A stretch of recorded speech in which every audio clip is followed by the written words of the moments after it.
Good afternoon, class. Welcome to this session of International Business Environment. In our last session, we had started with the chapter 2, that is environmental context of international business. And we had discussed regarding the introduction, the conceptual framework, and components of international business environment. And though the aspects looks similar to that of Indian business environment, the way the approach is being done is different here. And that's why we started discussing some of the major aspects in international business environment which is different from that of Indian business environment. And the six main aspects that we considered were geographical environment, demographical environment, economical environment, cultural environment, political environment, legal and regulatory environment. And we had already discussed regarding geographical environment and how, especially based on the four different aspects of geographic environment, the international business changes based on maybe population density, accessibility to the market, consumption habits of the people, and economic development. And under demographic environment, we had discussed based on the population size, age distribution, migration, education and occupation, family size and structure. And we were discussing regarding the economic environment. Even the economic environment was discussed based on how changes in the world economy uh, is being taken place in the current scenario, and especially how there has been changes in the capital movement, the increase in joblessness, and how nowadays the market is driven by competition, globalization, and free market economy. And we had started discussing regarding elements of economic environment, and also we pointed out that there were five different elements under economic environment. First one being economic condition, second one economic system, third one economic policy, fourth one international economic environment, and fifth one economic legislation. Now, international economic environment, to tell simply, it consists of everything that we are discussing. And economic legislation, it is included under legal environment. And we had already discussed the economic condition and what are the you know uh, different conditions that are to be accessed when we go for international trade, and why these things of every nation should be considered. And in discussing that, we had taken the stages of business cycle, national income, demand and supply, trends in industrial sickness. All these things were considered in discussing the economic condition. And also, the next one, we had discussed regarding economic system, wherein we also discussed regarding capitalism and socialism, and also under socialism, the two different things, that is democratic socialism, totalitarian socialism, and the one more under economic system, the third one is mixed economy. So, in our today's class, we shall discuss regarding economic policies. Now, speaking about economic policies, the government of every nation frames these economic policies. Now, economic policies affects the different business units in different ways.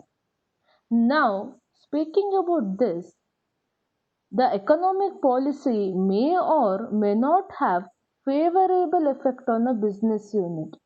Now, the government may grant subsidies to one business or decrease the rates of excise or custom duty, or the sometimes government may increase the rate of custom duties and also excise duties.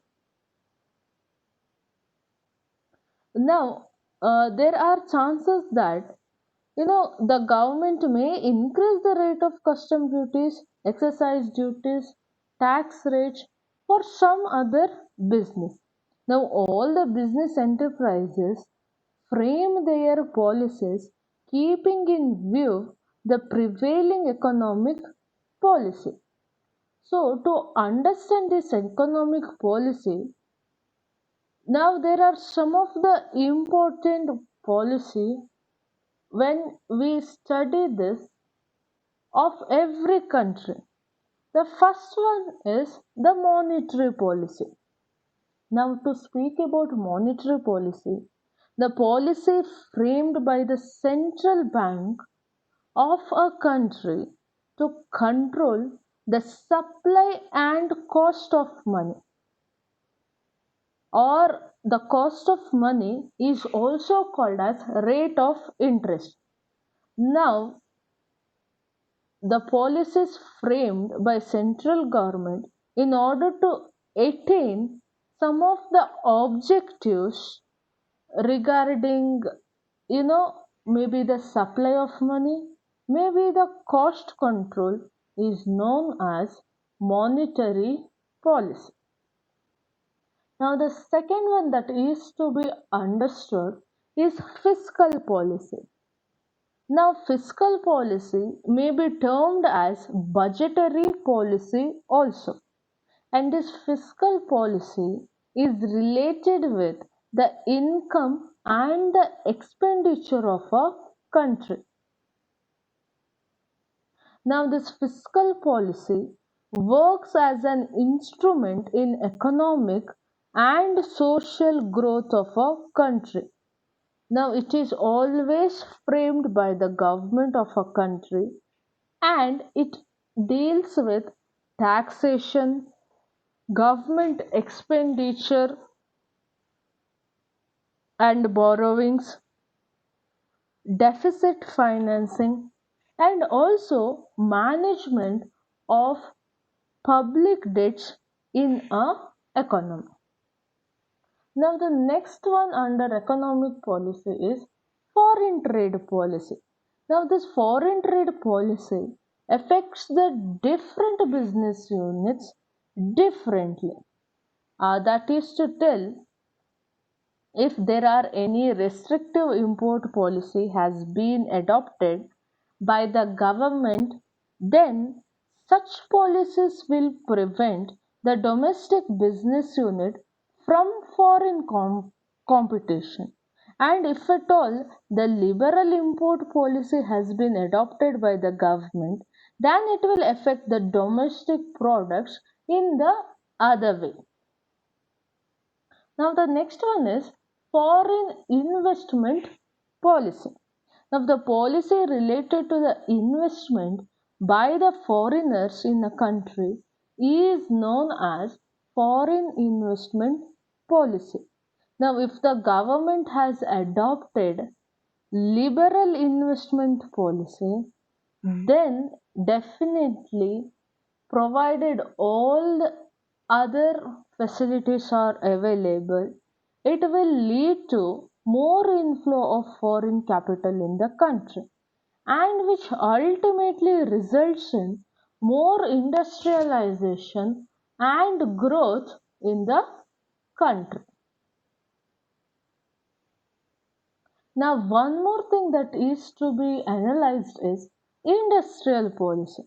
Now, speaking about this, industrial policy of a country promotes and regulates the industrialization in the country. It is framed by the government, and the government from time to time issues principles and guidelines under the industrial policy of a country. Now, moving forward, the next thing that is to be understood under the economic environment is the global or the international economic environment. Now, that is to tell the role of international economic environment in today's world is increasing day by day. If any business enterprise is involved in foreign trade, then it is influenced by not only its own country economic environment, but also it is influenced by the economic environment of the other country from or to which it is importing or exporting goods. Now, there are various rules and guidelines for these trades which are issued by many organizations like the World Bank, World Trade Organization, UNO, and besides these above policy, governments of different countries frame various legislation which regulates and control the business. Now, all these aspects are to be kept in mind. Now, speaking about all this, it remains to tell that the external environment is not a monolithic entity, but it always comprises of many components. Now, the physical features of an area.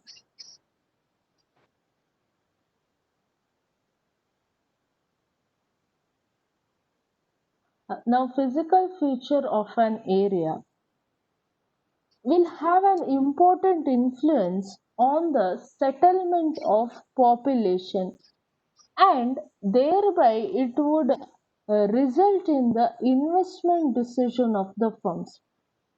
Now, this business prefers to grow around places with good accessibility, moderate climate, and seizable population. Now, in addition to the numbers, the nature of human population also has lot of influence on the business. Now, the demographic characteristics such as the age, the profile of the population, the gender ratio, maybe the income, the literacy rate, the population growth, health, all these aspects will have a lot of influence on the consumption.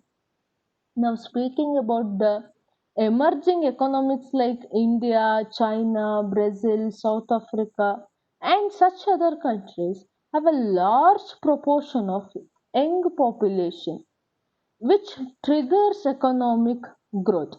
Now, the economic environment also comprises of several components such as economic conditions, system, policies, and international economic environment, and also the legislation. So, let us move forward and let us try to understand the one more important and the most diverse form of environment, that is cultural environment. Now, the important components of this social, political, and legal environment we shall discuss. Now, speaking about this cultural environment, this particular term, culture, it was originated during 18th and 19th centuries in Europe, And from the time of its origin, it has been acquiring different connotation. Now, each represents a different perspective of people, like maybe agriculture, anthropology, sociology, philosophy, psychology, etc.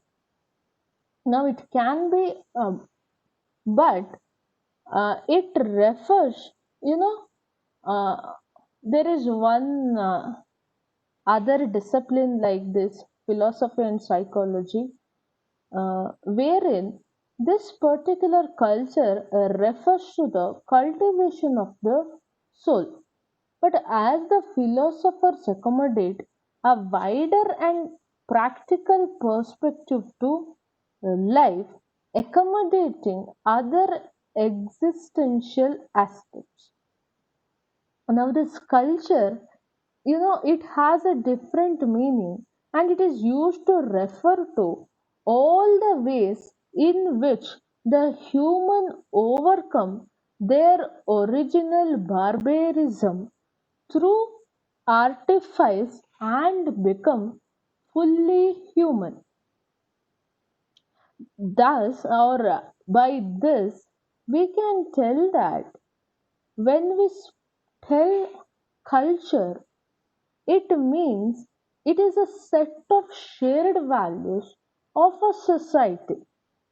Now, speaking about these shared values, it can encompass religion, language, customs, traditions, beliefs, taste, preference, social stratification, social institution, buying and consumption habits, and other aspects. That is why the study of culture is the study of all aspects of society. Now, it is the language, knowledge, laws, and customs that give society its distinctive characteristics and personality. Now, in the context of consumer behavior, culture is defined as the sum total of learned beliefs, values, and customs that serve to regulate the consumer behavior of members of a particular society. Now, these beliefs and values are act, they act as guides for consumer behavior, customers, or the way in which the consumption is being done by the society. Now, these customs are unusual and are accepted ways of behaving. Now, the impact of this culture is so natural and also ingrained that it influence on the behavior is difficult to note. Yet this culture offers order, direction, and guidance to members of the society in all phases of human problems solving.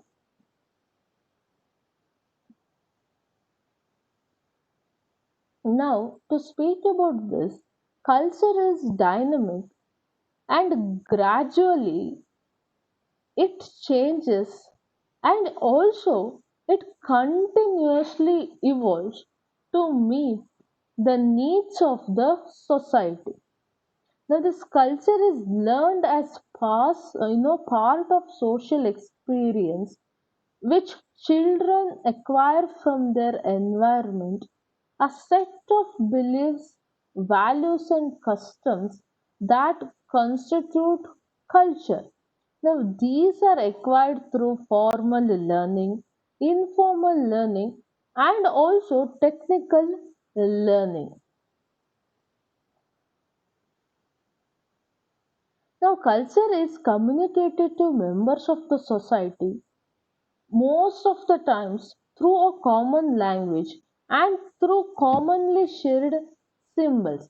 Because the human mind has the ability to absorb and process symbolical communication, marketers can successfully promote both tangible and intangible products and product concepts to consumers through mass media. Now it becomes important to understand impact of cultural on business and also individual decision making. Now this culture has several interfaces where it influences the business and has an impact on macro level and also at individual level. Now, some of the macro level impact of cultural environment are first one is decision making. Now, in some of the societies or some of the culture, all important organizational decisions are made by the top management, while in others, the decisions are diffused throughout the organization. That is to tell, the decision making is highly centralized in Japanese organization, while it is in Japan, it is highly decentralized, while it is highly centralized in American firms. Now, there is cultural reason behind this. Maybe because of how things are being done from the past. Next one is risk evasiveness.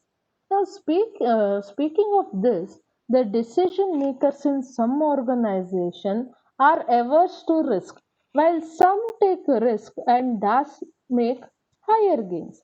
The risk-bearing behavior of groups is also a cultural phenomenon.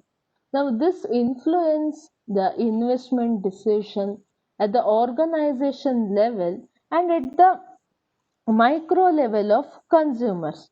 And also, we should know that it has its impact on the buying habits. Now, people who take risk buying new and innovative products, while others prefer to stick to tested products.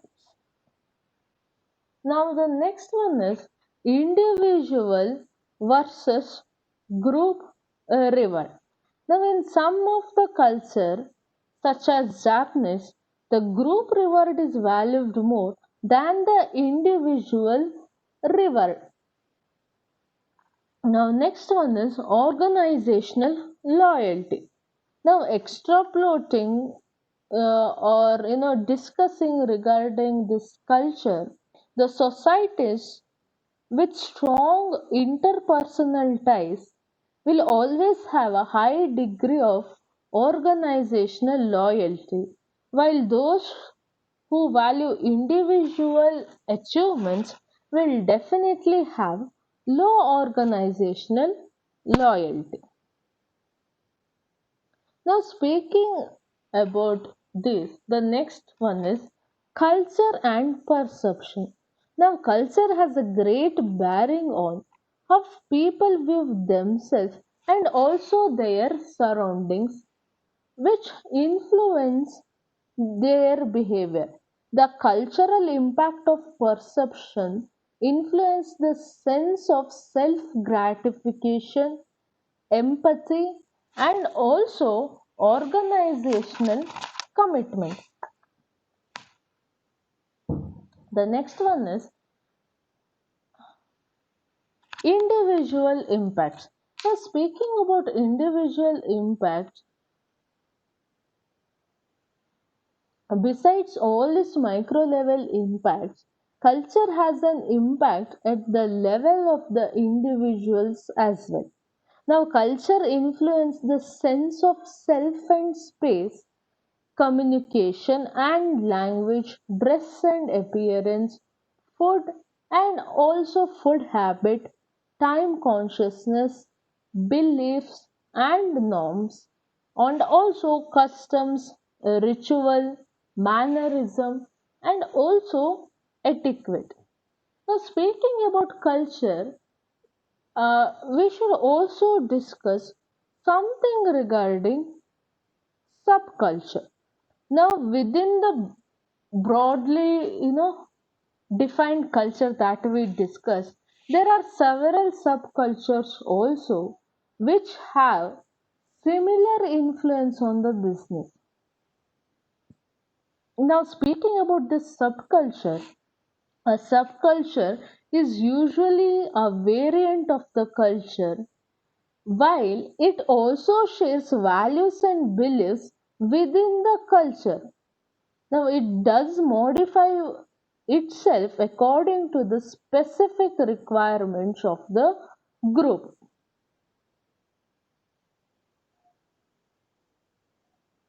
Now, to tell about this in specific, we can take an example. Now, although the people all over our country, all over India share common values, celebrate common festival, and profess similar religious beliefs, there are several variations when it comes to local levels.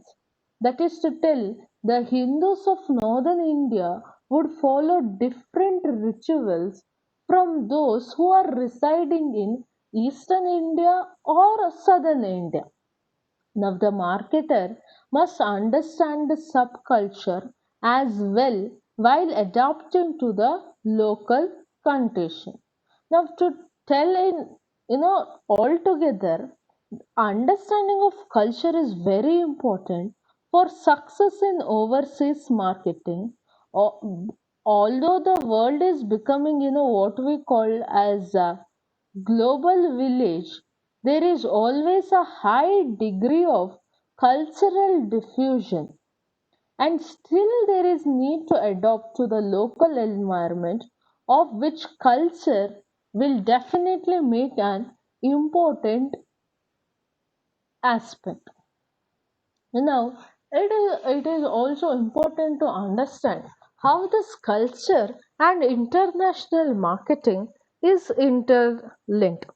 Now, this culture has lot of impact on international, as the marketing mix of organization, which was until now domestic and goes in for international business, has to be designed according to the cultural characteristics of the population which is residing in host country. Now, the best example we can take down is that of McDonald's burger. Now, McDonald's launched their burger into Indian market, and they introduced the product which had stronger and precise taste to suit the taste buds of the Indian consumers. Now, they did not introduce any varieties of burger which used beef, as it would have hurt the sentiments of a majority of Indian population. Now, similarly, this culture influenced the communication patterns and style at the marketing communication campaign, and these are to be designed accordingly. And to tell about this, we can take example of one more company, that is Pepsi. Now, this particular company has a very popular slogan which tells come alive with Pepsi generation. Now, when the Pepsi used the same slogan in China, it was translated, and the meaning was like Pepsi will bring your ancestors from the dead. Now, this direct translated slogan created a lot of negative publicity, and it had to be withdrawn.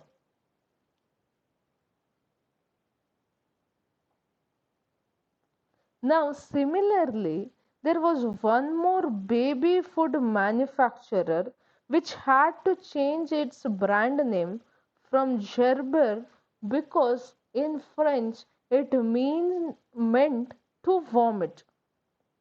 Now, there was one more company called Kellogg and it could not succeed in Indian market to the extent to which it had anticipated because the cereals are not preferred as breakfast food. So they had to target specific consumer segment such as children, women.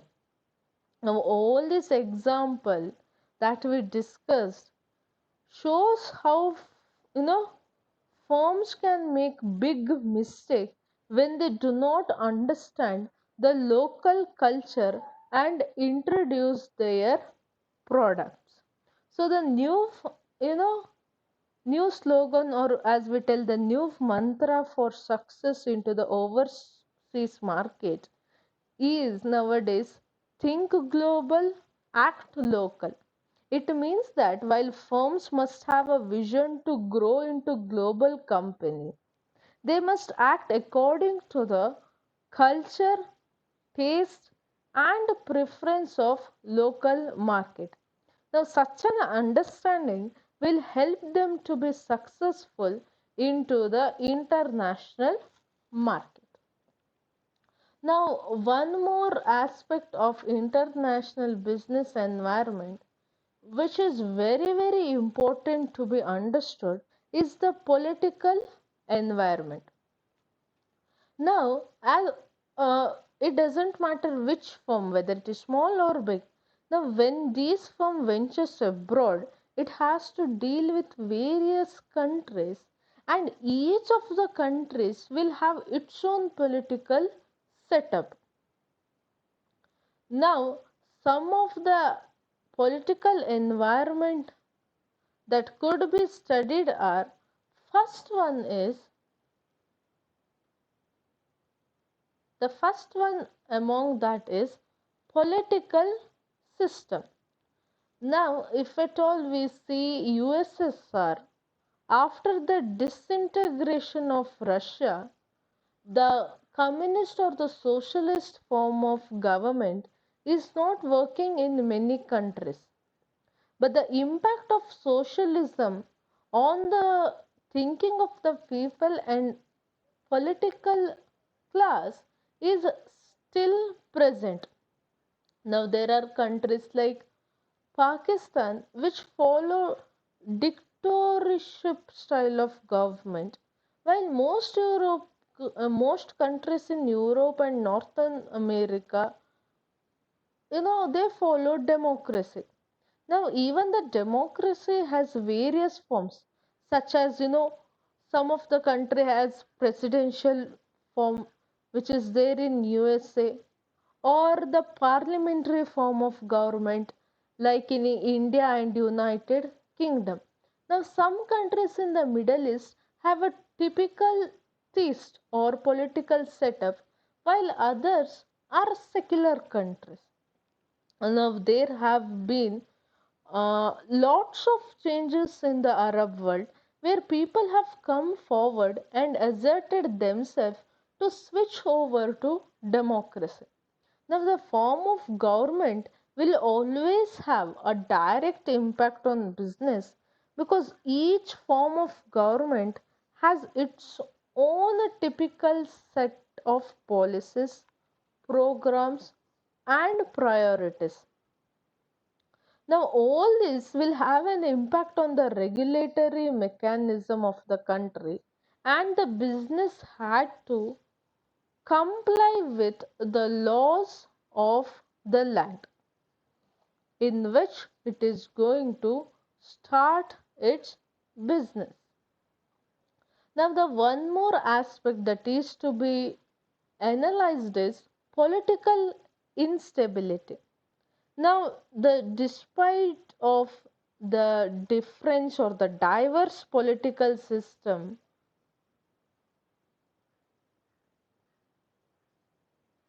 No system is bad if it works in a stable manner. Now, the biggest problem arises when there is political instability.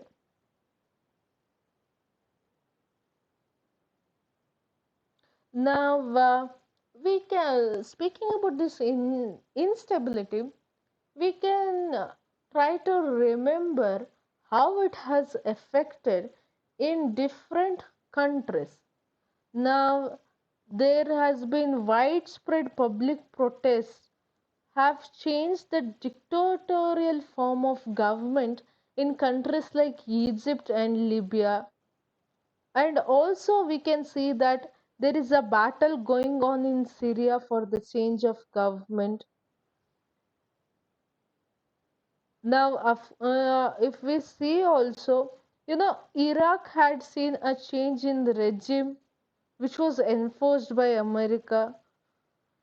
Now, in each of the example, we can see that there is an element of uncertainty. Now, the form of government change and so do the nature of doing business with that country. Now, for a firm which aspires to market its product abroad has to carefully study the type of the political system and the stability.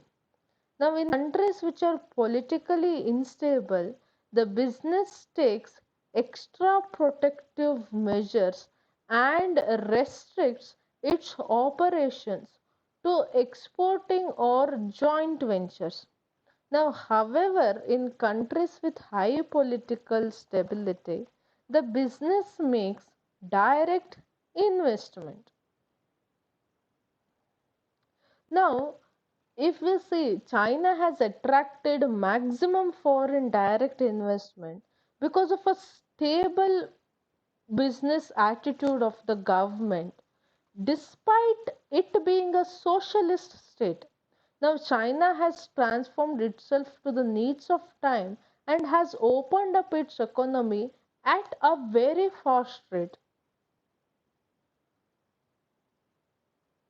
Now, on the other hand, the entire huge or ghost uh, of regulatory setup of yesteryears continues to haunt India, and we see less investment here. Now, even if we consider India, we see lesser investment in states such as Kerala and West Bengal because of the, you know, even more regulations that are prevailing in those states. Now, one more thing that is to be discussed is political risk. Now, although often this political instability and political risk do not go together, now in the examples that we had taken under political instability, we also find that although the governments have changed in countries like India, Japan, Italy, the basic national characteristics will not undergo any major change, nor there is a change in the policies and business which had a sense of continuity and security while doing business in this country. But we should also remember that the war which had taken places in countries like Iran or also Afghanistan, had a tremendous impact on the business.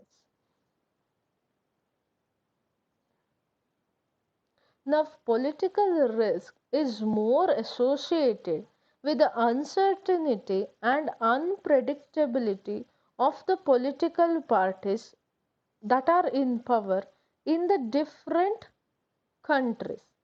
Now, basically, to speak about it, political risk depends upon two factors, that is, willingness and the ability of a government to keep the situation under control.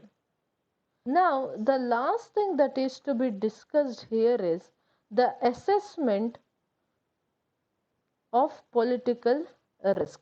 Now, marketers need to understand and assess the political risk, while there are several approaches to do so. Now, there were two persons called as Sundaram and Blake who have summarized the analysis of political risk into three different steps. Under step one, they said that it has to be determine the critical economic or business issue which are relevant to the firm. And the next thing that is to be done is they'll have to assess the relative importance of these issue for their own business organization. Once after that is done, they'll have to determine the political events which is going on currently. Now they'll also analyze what is the probability of these events in terms of their occurrence. And if at all such events occur, what is the cause and effect relationship it is going to have on our business? And as a business, when all these changes occurs, how would be the ability of the government in which they have established their business, its willingness and ability to respond to the changes. And at last, they should determine the impact of these scenarios on the business and the possible response to the initial impacts, and also the ultimate political risk that is included. Now, speaking about all this, there is one last aspect of the international business environment, that is legal and regulatory environment. Now, speaking about this, we shall discuss this particular topic in our coming session. Now, I have taken down your attendance